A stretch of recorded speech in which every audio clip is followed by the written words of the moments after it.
سنیے تیرے رسول کا عاشق ہے، پیٹ سے کپڑا بندھا ہے، گردن جھکی ہے، لاغر ہے، نحیف ہے، نہ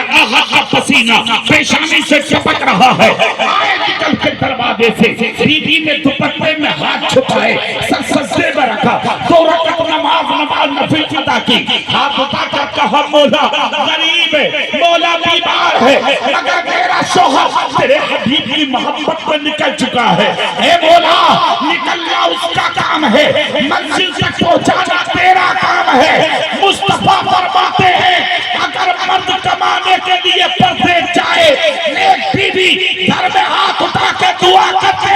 اللہ اس مرد کو گھر میں کبھی خالی واپس نہیں بھیجتا۔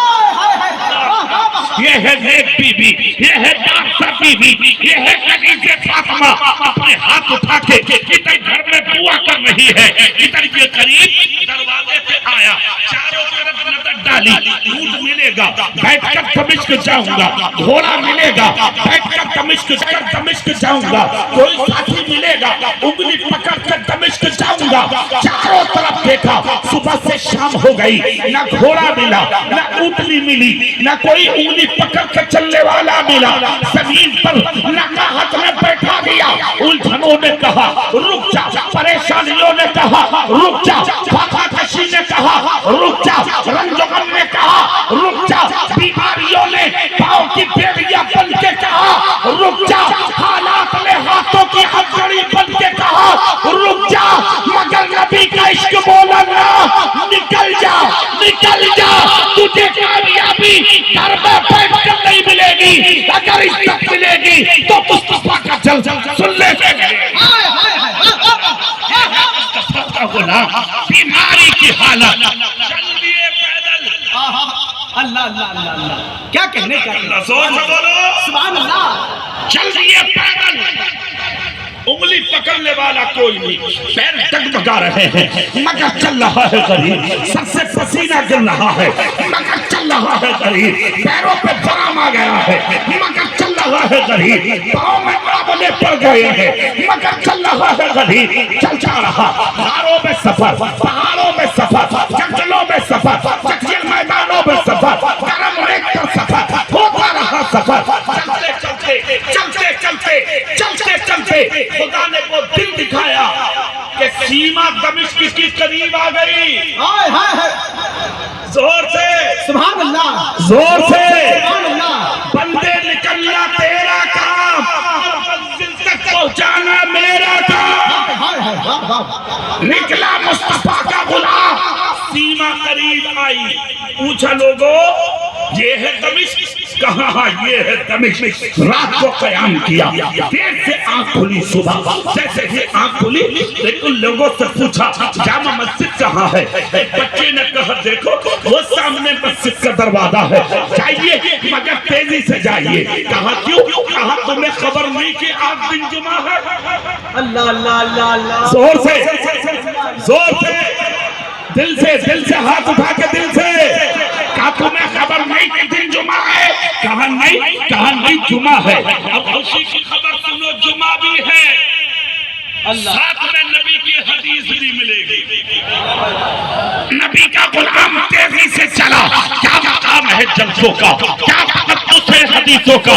جانو ذرا سمجھو تو صحیح، میں نے کوئی عالم ملتا تھا، لوگ اس کے پاؤں کی خاک کو اپنی آنکھ کا سرما بنا لیتے تھے، پہلے کوئی عالم ملتا تھا، لوگ اس کے جھوٹے پانی پی پی کے تھے، آج تو تیری بستی میں عالم آتا تم ہنس کے اڑا دیتے ہو، مسجد میں عالم ہے اس کا تمسخر تم کرتے ہو، مسجدوں میں عالم ہیں ان کے تمسخر تم کرتے ہو، جب دولت کیا مل گئی گھمنڈی بن گیا، مکان کیا بنا لیا گھمنڈی بن گیا، تھوڑی سی عزت کیا مل گئی مارے گھمنڈ کے ٹوٹنے لگا، شرم نہیں آتی تجھے، غیرت نہیں آتی تجھے، حیا نہیں آتی تجھے، کہاں چلا گیا، کس منزل پر پہنچ گیا تو، اس دولت کی وجہ سے کوئی بڑا نہیں ہوتا، دولت کمانا کوئی کمال نہیں ہے، ایمان بچا لے، ایمان بچانا کمال، دولت کسی کو عزت نہیں دلاتی ہے تو محمد مصطفیٰ کے غلام کو ملتی ہے، سبحان اللہ سبحان اللہ، چند سکے کمائے سب کو بھول گئے، اللہ اللہ اللہ، نہ ماں کی پرواہ، نہ باپ کی پرواہ، نہ بھائی کی، اللہ اللہ کوئی کسی کی پرواہ نہیں۔ ہوں گے مولانا صاحب، ہوں گے مفتی صاحب، ہوں گے سید صاحب، ہوں گے پیر صاحب، اب تو میرے سامنے کوئی بھی نہیں ہے۔ کیا حیثیت ہے اللہ، اور کتنی دولت ہے تیرے پاس؟ قارون بہت بڑا دولتدار تھا، نمرود بہت بڑا دولتدار تھا، شداد پہ بہت کچھ تھا، ایمان نہیں تھا ان کے پاس، ذلیل ہو گئے،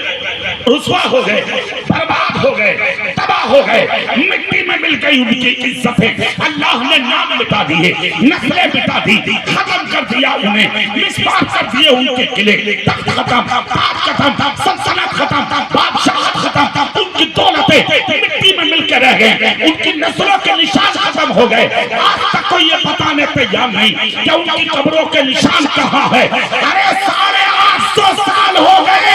گلے میں جھولی ڈال کے مدینے سے نکلا تھا ایک غریب، آج تم سن کے بھی نہیں اٹھتے، اس غریب نواز کے مزار پہ کل لوگ کی برباد ہو جاتی۔ پتہ یہ لگا دولت رکھنا کمال نہیں ہے، ایمان رکھنا کمال ہے۔ کیا بات ہے، سبحان اللہ، زور سے بولو۔ غریب تھا، پاؤں موٹے، بدن پہ پھٹا ہوا کرتا، سر پہ ٹوٹا ہوا امامہ، گرد و غبار میں اٹا ہوا، مگر جا رہا ہے مصطفیٰ کا غلام، جھومتا ہوا۔ جامع مسجد کہاں ہے؟ جامع مسجد کہاں ہے؟ جامع مسجد کہاں ہے؟ لوگوں نے کہا دیکھو نا وہ سامنے دروازہ ہے مسجد کا، اچھا قدم رکھا مسجد میں، جیسے ہی اندر گئے ہزاروں کی بھیڑ ہے، سب کے ہاتھ اٹھے ہیں، گردنیں جھکی ہیں، آمین آمین کہہ رہے ہیں۔ جب نظر اٹھا کے دیکھا تو منبر پہ ایک چاند سا مکھڑا چمک رہا۔ ہے سبحان اللہ، سبحان اللہ، پوچھا کون ہے؟ کہا یہ حضرت ابو درداء۔ سبحان اللہ، سبحان اللہ، زور سے، سبحان اللہ، زور سے، دل سے بولو، دل سے۔ ارے یار جو ایک عالم کو دیکھ لے ہائے ہائے ہائے، اس کا جواب نہیں، جس نے صحابی کو دیکھا ہو اس کا جواب کہاں سے؟ سبحان اللہ، سبحان اللہ، کئی ہوا، کہا حدیث کب سنائی جائے، اللہ اللہ اللہ، محفل کب شروع ہوگی، جلسہ کب شروع ہوگا، میرے نبی کا ذکر کب ہوگا، میرے نبی کی باتیں کب سنائی جائیں گی۔ لوگوں نے آپ کو آنے میں دیر ہو گئی، حدیث مکمل ہو گئی، باتیں مکمل ہو گئی، محفل مکمل ہو گئی، اسی کے اختتام پر تو دعا ہوئی ہے نا۔ اب ہم جا رہے ہیں اپنی اپنی جگہ، خدا کی قسم دل مچل کر رہ گیا، مصطفیٰ کے غلام کی آواز رونے کی اتنی بلند ہو گئی، اتنی بلند ہو گئی کہ ہزاروں کو چیر کر منبر شریف پر پہنچی۔ منبر پر بیٹھے حضرت ابو درداء نے جب اس آواز کو سنا، خدا کی قسم فوری طور پر انگلی کا اشارہ کر کے فرمایا راستہ دو، آنے والے سے ملاقات کرنا چاہتا ہے۔ کیا بات ہے، سبحان اللہ، سبحان اللہ، ہٹو سامنے سے۔ ہزاروں لوگ بیچ میں سے پھٹ گئے، منبر شریف سے اترے حضرت ابو درداء۔ کون ابو درداء؟ وہ صحابی ہیں، اور صحابی کون ہے؟ صدیقین ایک طرف، شہداء ایک طرف، صالحین ایک طرف، اقبال ایک طرف، عباس ایک طرف، ابطال ایک طرف، اوتاد ایک طرف۔ ان سب کے مقام و مراتب و منصب و مناقب کو ترازو کے پلے میں رکھیں، اور ایک صحابی کا مرتبہ ترازو کے پلے میں رکھیں، تو ان سب کے منصبوں سے بڑھ کر مصطفیٰ کے ایک صحابی کا مرتبہ ہوتا ہے۔ اللہ اللہ، مگر وہ مصطفیٰ کا صحابی کپڑے پہننے والے غریب کی طرف اٹھ کر آ رہا ہے، ہزاروں کے بیچ میں سے نکلے، بھاگ کر آئے۔ آنے کے بعد جس کے چہرے پہ گردوں کو بھار تھی، جس کے پاؤں میں سوسن تھا، جس کے بدن پہ پھٹا کرتا تھا، جس کے سر پہ ٹوٹا ہوا امامہ تھا، بغیر پوچھے ان کی پیشانی کو چوم لیا، رخساروں کو چوم لیا، لبوں کو چوم لیا، سینے کو چوم لیا، ہاتھوں کو چوم لیا، آغوش محبت میں لیا، لے کر کہا اے میرے بھائی جلدی بتا تو کون ہے اور کہاں سے آیا ہے، اس لیے کہ مجھے تیرے جسم سے میرے رسول کے مدینے کی خوشبو آ رہی ہے۔ اتنا سننا تھا، آواز رونے کی بلند ہوئی، کہا یقیناً میں مدینے سے آیا ہوں، کہا مطلب بتاؤ، کہا ابو درداء میں نے سنا تھا آپ میرے نبی کی حدیث سناتے ہو حجنے کو، کہا ہاں، کہا اسی حدیث کو سننے کی طلب میں مدینے سے پیدل چل کے آیا ہوں۔ ویسا نہیں تھا کو سواری خرید لیتا. کوئی جانکاری نہیں تھی. جو انگلی پکڑ کے کسی کو لے آتا میرے عشق میں مجھے آپ کے چرنوں تک پہنچا دیا. یہ میری قسمت کہ میں مصطفیٰ کی حدیث نہ سن سکا. ابو دردہ سر جھوم کے بولے مصطفیٰ کے غلام روبے مت روبے مت روبے مت. اگر اس ہفتہ نہ ملی تو اگلا ہفتہ مصطفیٰ کی حدیث میں جائے گی. عشق بولا سنو ابو دردہ کیا ضروری ہے میں اگلے ہفتے تک زندہ رہوں گا؟ مجھے موت بھی تو آ سکتی ہے. ابو دردہ رو کے بولے تم جس اسلام کی جہاں دیواری میں رہتے ہو اس اسلام میں اچھی نیت پر بھی ثواب ملتا ہے. اگر زندہ نہ بھی رہے تب بھی تمہیں ثواب ملے گا. اور جب قیامت کے دن قبر سے اٹھو گے تو تمہارا حشر مصطفیٰ کی حدیث سننے والوں میں کیا جائے گا.